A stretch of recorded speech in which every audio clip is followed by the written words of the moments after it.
Carbono. Vozes excluídas. Por Nicole Ambrosio, Amazônia Real. Revista Chapuri. Matéria de capa. Edição 124. Fevereiro de 2025. Quando entramos nos limites da Reserva de Desenvolvimento Sustentável, RDS, do Rio Negro, é impossível não se admirar com a quantidade de lagos, praias, igarapés e igapós de águas escuras. O mosaico de 103 mil hectares de fauna e flora, nativas do interflúvio dos rios Negro e Solimões, forma uma terra pública preservada que atravessa os municípios amazonenses de Iranduba, Manacapuru e Novo Airão. Essa região do Baixo Rio Negro, plena de biodiversidade, é cobiçada pelo avanço do mercado de crédito de carbono na Amazônia. Poderia ser uma boa notícia, mas os ribeirinhos da RDS não estão convencidos disso. A cerca de 78 quilômetros de Manaus, a reserva abriga uma população de 600 ribeirinhos em 19 comunidades tradicionais. As RDS são um tipo de unidade de conservação que não impede a presença de moradores tradicionais. Mas estes, quase sempre, se preocupam com a preservação ambiental. Em agosto, a Amazônia Real percorreu a RDS do Rio Negro para conversar com quem vive nas comunidades. Eles afirmam ter sido excluídos da elaboração do edital e de acordos de carbono feitos pelo governo do Amazonas com empresas privadas. Eu ainda estou bem desinformada, só sei o que ouvi pela televisão, comenta Marlene Alves da Costa, 65 anos, liderança comunitária e artesã. O tal mercado de carbono que chegou aos ouvidos de Marlene tem sido vendido como uma solução para resolver a crise ambiental e ecológica na Amazônia, que enfrenta o seu pior momento com a aceleração do desmatamento, das queimadas e da crise climática. Impulsionada pela realização da COP30 em Belém, no Pará, a discussão do mercado da economia verde e da bioeconomia do crédito de carbono está longe de trazer segurança. Ao contrário, as populações locais, que são peças-chave para esse mecanismo de compensação ambiental funcionar, ainda têm muitas dúvidas. A comunidade Nossa Senhora do Perpétuo Socorro, onde a líder Marlene mora, é a maior da RDS do Rio Negro. Cerca de 85 famílias vivem às margens do Lago do Acajatuba, grande parte composta por aposentados, pescadores e agricultores, que viviam ali antes da criação da reserva, em 2008. O lugar é conhecido pelo turismo ecológico, que mantém economicamente a maioria das comunidades. Turistas do Brasil e do mundo viajam para a RDS a fim de conhecer a Amazônia, os balneários e as pousadas do local. Marlene confecciona bijuterias ao lado de 30 mulheres artesãs de outras comunidades. Também ajuda-as a vender os itens em sua loja. Liderança feminina à frente da economia criativa da reserva, a artesã desconhecia que, entre março e abril, o governo do Amazonas, por meio da Secretaria de Estado do Meio Ambiente, SEMA, anunciou a aprovação de projetos de geração de créditos de carbono na modalidade RED+, redução de emissões por desmatamento e degradação florestal, em 21 unidades de conservação, UCs, estaduais, incluindo a RDS do Rio Negro. O projeto RED+, foi oficializado sob a Convenção Quadro das Nações Unidas sobre Mudança do Clima, com o objetivo de reduzir as emissões de gases de efeito estufa provenientes do desmatamento e da degradação das florestas. Esses projetos de crédito de carbono devem incentivar a conservação e o manejo sustentável das florestas, além do aumento dos estoques de carbono vegetal. A execução dos projetos de carbono no Amazonas foi concedida para 5 empresas privadas, entre elas a Future Climate, antes conhecida como Future Carbon. Como intermediadoras, elas vão negociar a venda de créditos no mercado internacional e voluntário, a partir de projetos de compensação ambientais realizados nas RDS do Rio Negro e do Juma, no município de Novo Aripuanã. A realização do edital, lançado em junho de 2023 para contratar as empresas, é motivo de desconfiança dentro da RDS do Rio Negro. Lideranças e moradores garantem que não foram consultados sobre a escolha da empresa, o que viola os termos da Convenção 169 da Organização Internacional do Trabalho, OIT, que exige consulta prévia, livre e informada para qualquer intervenção em territórios tradicionais. Um ano depois, em junho de 2024, a SEMA anunciou a assinatura de um pré-contrato com a Future Climate para iniciar a fase de consultas prévias, livres e informadas, junto às comunidades, nos termos da Convenção 169 da OIT. Mas essas consultas, na verdade, são sobre a implementação das iniciativas de geração de créditos de carbono. Os acordos prévios foram feitos sem consulta às comunidades, ou seja, para os ribeirinhos, o processo já começou de forma nebulosa. Quando vem uma decisão dessa para dentro de uma reserva, os nossos governantes já decidiram sem nos consultar. É muito investimento na nossa Amazônia, mas não lembram que aqui existe gente, que no Amazonas tem também o ribeirinho, observa Marlene. De acordo com o edital, as empresas só precisam comprovar a realização das consultas na última fase do processo, após o envio das propostas e a aprovação. 3 bilhões de reais. A Future Climate foi fundada em 2021 por Fábio Galindo, ex-presidente do Conselho de Administração da Aegea, uma das maiores empresas privadas de saneamento do Brasil. É ela quem opera a concessão de distribuição de água e saneamento básico em Manaus.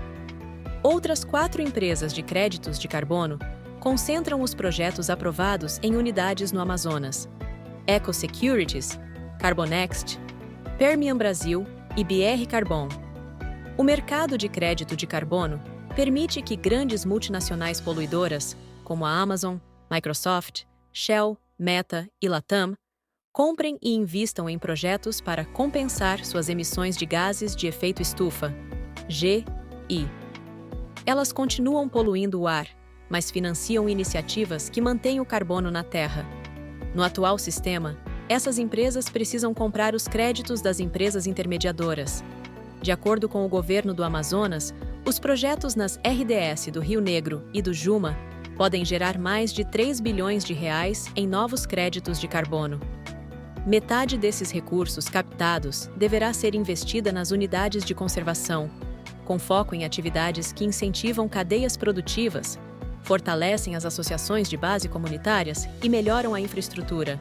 Os outros 50% serão direcionados ao Fundo Estadual de Meio Ambiente e Unidades de Conservação, FEMUCs, para melhorar a gestão ambiental e garantir a sustentabilidade financeira do programa Guardiões da Floresta. Na RDS do Rio Negro, o governo estima que a geração de créditos de carbono pode chegar a 1,1 milhão de TCO2, toneladas de CO2 equivalente e outros gases de efeito estufa convertidos em CO2, com captação estimada em 132 milhões de reais. O edital não especifica o valor que as intermediadoras vão receber para desenvolver os projetos, ou se elas terão exclusividade para negociar os créditos gerados. Já a maior preocupação de lideranças como a artesã Marlene Alves é simplesmente saber o que é um projeto de carbono e como ele irá funcionar. Quais são as consequências? Todo progresso traz as duas partes, o bom e o ruim. A gente tem que saber para se prevenir e aprender a viver com isso, porque não dá mais jeito de cancelar nada, diz ela. Quase cancelada. O caminho sem volta imaginado por Marlene e outros comunitários da RDS do Rio Negro não é real, justamente porque todo o processo ainda é questionável. Pelo menos é com esse entendimento que, em agosto, o Ministério Público Federal, MPF, recomendou a suspensão de todos os projetos de Rede Mais no Amazonas até que as comunidades sejam devidamente ouvidas. 2 meses antes, a Polícia Federal havia realizado uma operação no sul do Amazonas, onde empresários foram presos por fraudes no mercado de crédito de carbono. A investigação, batizada com um nome sem rodeios, Greenwashing, revelou que cerca de 530 mil hectares de terras públicas pertencentes à União foram grilados, com valor estimado em 800 milhões de reais. A recomendação do MPF foi enviada ao governador do Amazonas, ao secretário de Meio Ambiente e aos representantes das empresas, instituições, organizações não governamentais e certificadoras. O documento enfatizou a necessidade de comprovação científica da eficácia dos projetos de créditos de carbono e Rede Mais para a redução dos impactos climáticos. O MPF exigiu, por meio do documento, que fossem realizadas as consultas prévias e informadas, conforme a Convenção 169 da OIT, e a regulamentação adequada que garanta segurança jurídica e a aplicação dos princípios da prevenção e precaução na implementação desses projetos que estão em fase inicial, em andamento ou finalizados. Em resposta à Amazônia Real, o MPF afirmou que identificou irregularidades e riscos no projeto da SEMA, nas UCIs do Amazonas, contempladas pelo edital. Além de não terem sido ouvidas, as lideranças tradicionais relataram atritos ocorrendo dentro das comunidades. Eles preferiam debater esse tema em outro momento, pois agora enfrentam as queimadas e a seca. Comunitários endividados. Também há uma denúncia em andamento no 15º Ofício da Procuradoria da República, no Amazonas, sobre o pagamento das bolsas do programa Guardiões da Floresta, que é feito pela SEMA e pela Fundação Amazônia Sustentável. Os pagamentos das bolsas foram suspensos, deixando os comunitários endividados. Foi por causa do programa que eles tiveram de abrir contas bancárias e passaram a enfrentar cobranças de tarifas, mesmo sem receber os valores prometidos. A SEMA agora diz precisar dos recursos gerados pelos créditos de carbono para retomar os pagamentos. Ou eles aceitam ou não têm pagamento de Guardiões da Floresta, sendo que o projeto foi idealizado antes do crédito carbono. Tal argumento é pouco crível, considerando que um projeto de crédito carbono demora muito tempo para ter início e retorno financeiro geralmente. Contradisse o MPF. Numa reviravolta desse imbróglio, em setembro, o Conselho Nacional do Ministério Público, CNMP, concedeu liminar para suspender os efeitos de recomendação do MPF. A justificativa é que os projetos não podem ser suspensos, por eles estarem alinhados a um programa mundial desenvolvido pela Convenção Quadro das Nações Unidas, que passou a integrar a Política Nacional do Meio Ambiente. Como ficam as violações em andamento contra os povos? Não seria mais possível investigá-las no Amazonas? Quem deve decidir isto é o CNMP mesmo? Ou os procuradores naturais nos estados designados pela Constituição para tanto? Questiona o MPF. Ainda em agosto, a empresa Future Climate havia emitido um comunicado sobre a recomendação do MPF, assegurando que apoia a participação dos órgãos de controle, como o Ministério Público, por entender que isto garante maior legitimidade, sendo uma camada importante na construção do pretendido mercado de carbono 2.0, baseado em alta integridade, alta qualidade, transparência e benefícios sociais concretos. A Future Climate também afirmou no documento que já estava prevista como requisito do edital de chamamento público SEMA-AAM, número 2023, a etapa de consultas às comunidades. A empresa disse que aguardará os desdobramentos dos diálogos entre o Estado e os órgãos de controle e que, de acordo com sua política de compliance, só vai iniciar o desenvolvimento dos projetos quando todas as salvaguardas sociais e ambientais estiverem devidamente respeitadas e após uma posição consensual entre os órgãos de Estado. Procurada pela reportagem da Amazônia Real, a empresa declarou que o projeto REDD Plus ainda não teve início na RDS do Rio Negro e que a consulta às comunidades só começará depois do aval do governo do Amazonas. A Future Climate alega que as consultas vão obter o consentimento livre, prévio e informado, CLPI, em conformidade com as diretrizes da Convenção 169 da OIT e os padrões do VERRA e requisitos do Climate, Community and Biodiversity Standard, CCB, e do Verified Carbon Standard, VCS. A Future Climate afirmou que o projeto deve beneficiar as comunidades ribeirinhas com programas de proteção florestal e desenvolvimento, alinhados ao Plano de Gestão das UCIs e acordos do CLPI. A empresa afirmou que nenhuma implementação social será realizada sem o consentimento da SEMA e das comunidades. A empresa também garantiu transparência na condução do processo, de acordo com os mecanismos de gestão de conflitos alinhados aos padrões VCS e CCB, além da fiscalização dos recursos pelo Tribunal de Contas do Estado. Sem transparência.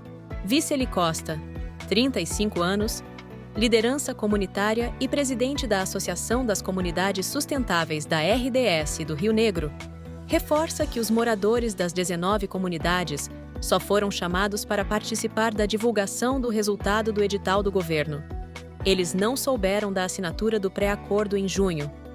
Construir junto às implementações? Eu, na função de líder, não fui convidado. Ainda não aconteceu nada, está tudo parado e sem informações, disse Vicelli. Nonato Carlos da Costa, conhecido como Vicente, tem 68 anos e é presidente da comunidade Nossa Senhora do Perpétuo Socorro. Ele afirmou que, no geral, os moradores ficaram animados com a possibilidade de o projeto ser desenvolvido na RDS, mas que ainda não houve uma reunião com todas as lideranças para decidir sobre a proposta. A gente sempre acredita na melhoria não só da nossa comunidade, mas de toda a unidade de conservação. Vicente aguarda agora pela data da reunião de consulta para oficializar o projeto e levar o povo para que a gente possa entender realmente o que é isso e para que serve.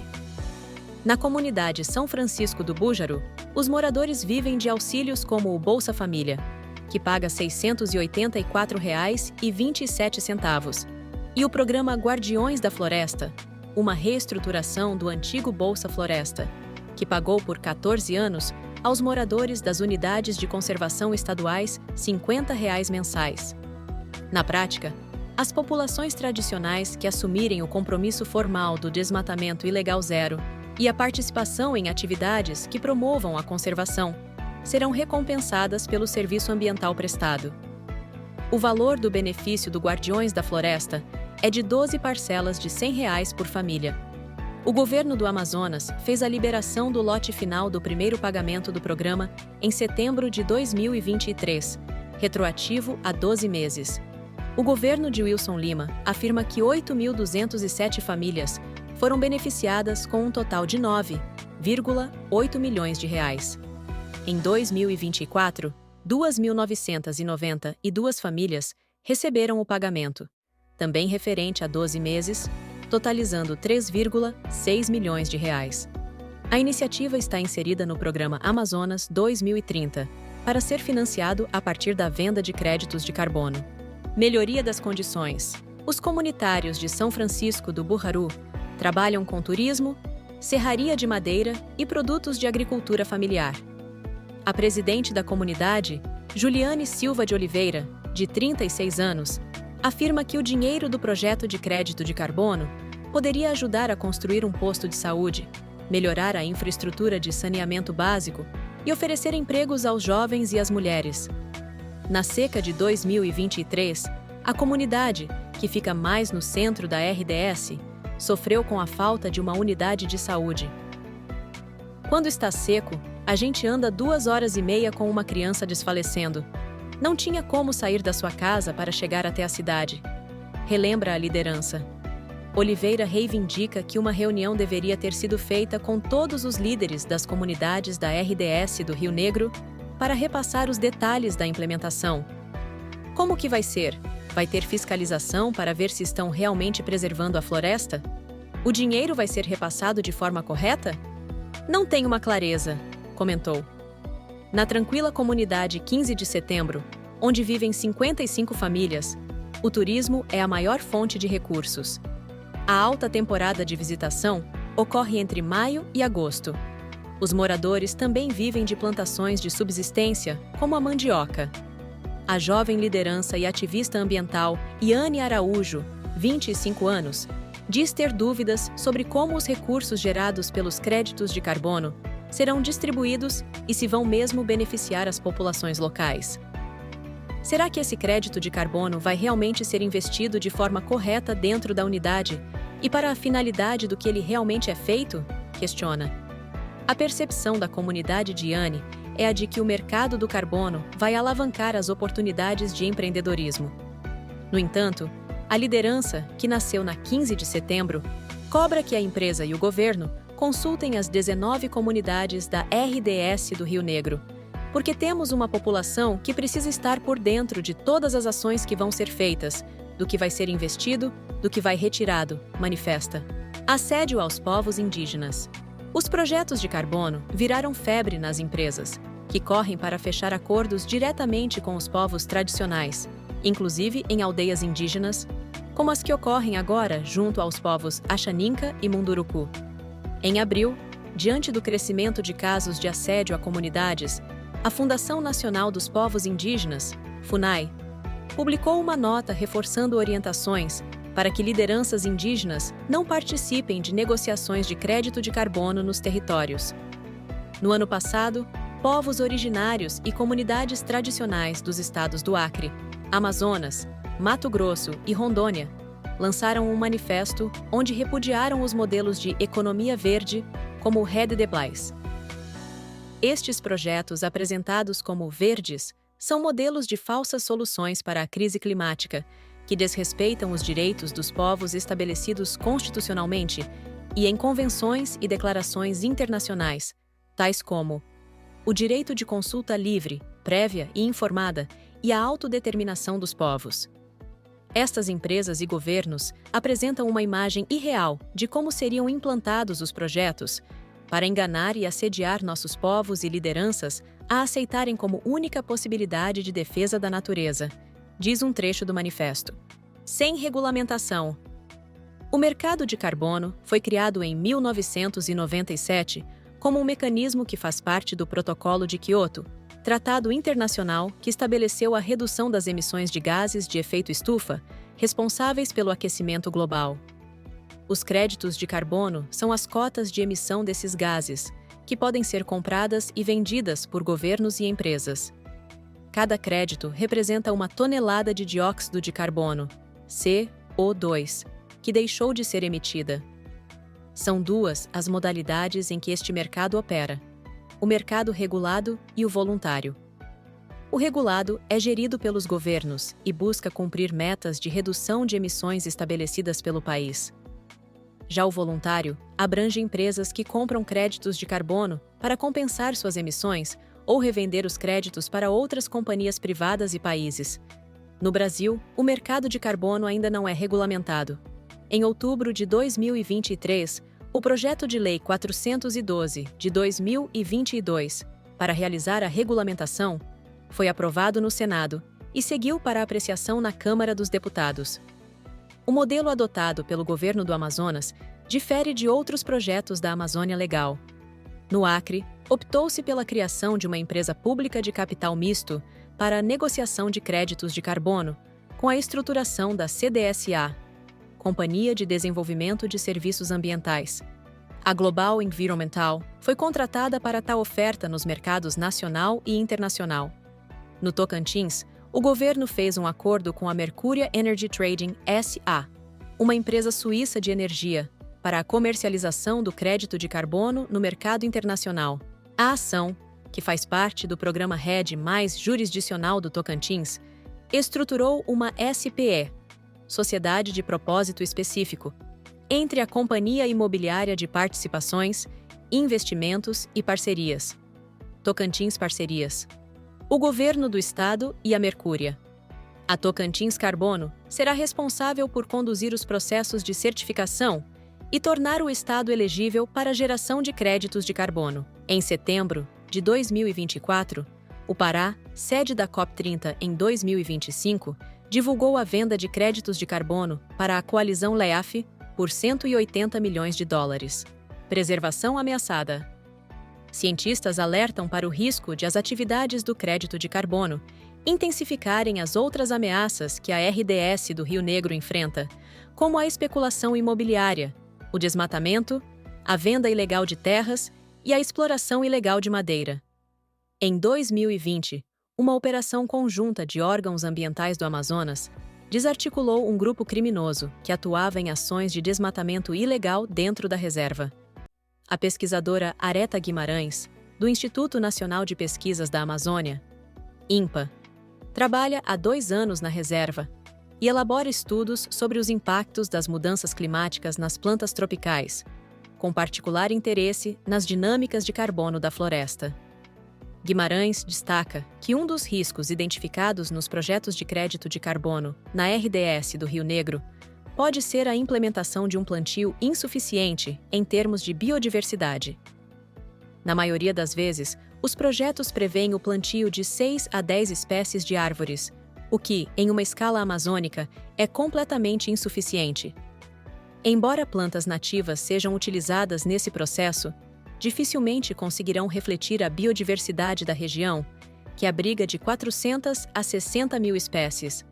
Isso resulta em uma homogeneização do ambiente, comprometendo a ecologia, a fauna e a flora, além de impactar o modo de vida das comunidades locais. A ocorrência das mesmas espécies de árvores em toda a floresta não é um padrão natural da RDS do Rio Negro. A floresta nativa em pé tem outras funções ecológicas para os animais, para as pessoas e para o clima que não são só o sequestro de carbono. Corre o risco de acontecer uma homogeneização daquele ambiente que antes era diverso, e isso traz uma série de consequências para o ambiente, como a perda de biodiversidade, a princípio de árvores e de espécies de animais. Explica. A pesquisadora indica ainda a entrada de uma série de problemas sociais associados com a chegada do desenvolvimento social prometido pelo mercado de carbono, o que pode acarretar situações de ameaça aos ribeirinhos. Essas questões estão afetando a biodiversidade e o modo de vida das comunidades tradicionais da RDS. Elas começam a não poder andar com liberdade e interagir da mesma forma com a natureza, porque têm medo da entrada ilegal de pessoas. Analisa-te a pesquisadora. A reportagem, o Ministério do Meio Ambiente e Mudança do Clima, MMA, declarou que a Comissão Nacional de REDD+, com REDD+, presidida pelo MMA, é responsável pela coordenação desta política e está atualizando a Estratégia Nacional para REDD+. O objetivo é estabelecer diretrizes para o desenvolvimento de múltiplas abordagens para esses tipos de projetos, gerando a mitigação climática e a proteção e garantia de direitos territoriais de povos indígenas e comunidades tradicionais. Na Secretaria Executiva da CONRED+, o MMA declarou estar direcionando as discussões para definir regras e diretrizes para programas jurisdicionais de REDD+, e projetos privados de carbono florestal, que sigam a Estratégia Nacional para REDD+, em REDD+. O Ministério explicou que, no nível federal, a estratégia de REDD+, é focada em pagamentos por resultados, que envolvem a cooperação entre países, mas sem acordos comerciais diretos para a venda de créditos de carbono. Ou seja, o governo federal não se envolve diretamente em projetos de mercado de carbono. As estratégias que envolvem projetos de mercado voluntário de créditos de carbono, como o REDD+, são geridas pelos estados e outras organizações de maneira independente. Isso significa que cabe aos governos estaduais, como o do Amazonas, implementar e gerenciar seus próprios projetos de REDD+ consulta e os benefícios às comunidades locais. O Ministério atua de forma indireta nesses projetos, deixando a responsabilidade da implementação aos estados. Finanças climáticas.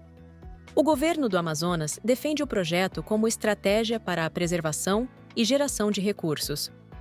O secretário do Meio Ambiente no Amazonas, Eduardo Taveira, afirma que o mercado de crédito de carbono é essencial para as finanças climáticas do estado.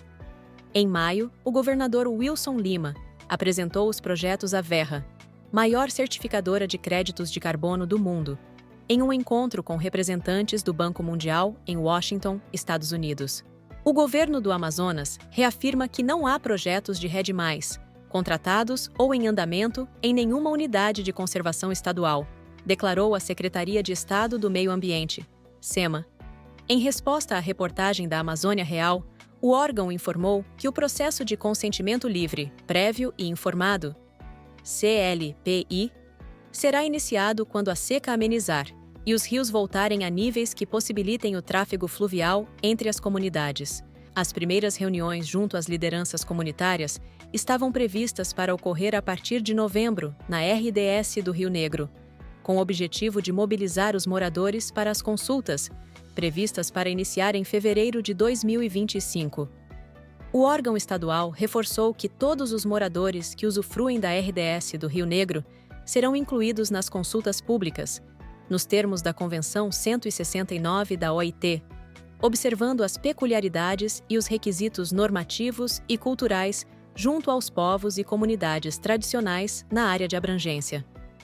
As reuniões terão calendário amplamente divulgado pela Secretaria e com apoio das lideranças e associações de base, de modo a garantir as salvaguardas socioambientais e a repartição justa de benefícios para as populações tradicionais das localidades em questão.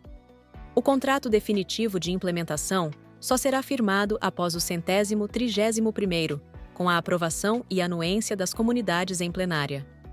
O órgão ambiental ressaltou que as ações relacionadas a crédito de carbono e REDD+, no Amazonas, seguem todas as legislações aplicáveis ao mercado voluntário e jurisdicional, em uma construção técnica e legal que ocorre desde 2019, sendo feita de forma cuidadosa e criteriosa.